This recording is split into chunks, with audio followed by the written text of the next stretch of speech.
વાવમાં ખાદ્ય ઘી અંગે ખોરાક સુરક્ષા વિભાગની કાર્યવાહી ₹3.95 લાખના શંકાસ્પદ ઘીનો જથ્થો જપ્ત.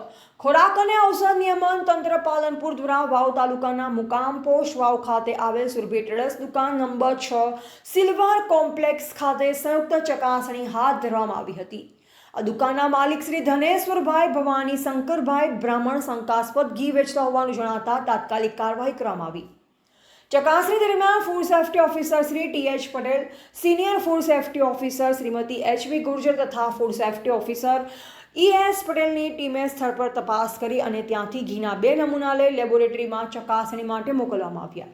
સાથે દુકાનમાંથી કુલ 553 લીટર શંકાસ્પદ ઘી જેની અંદાજિત કિંમત ₹3,95,500 થાય છે જે જપ્ત કરવામાં આવી છે, જેમાં સંયમ પ્રીમિયમ કાઉ ઘી તથા જૈનમ કાઉ ઘી જેવી બ્રાન્ડના પેકિંગનો સમાવેશ થાય છે.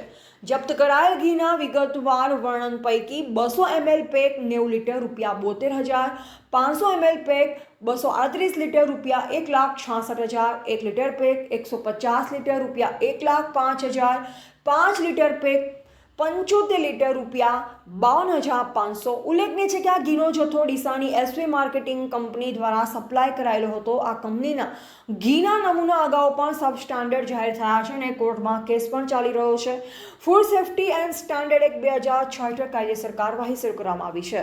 એવા સોમાભાઈ જે રાવળ, S1 ગુજરાતી ચેનલ, ભાભર, બનાસકાંઠા.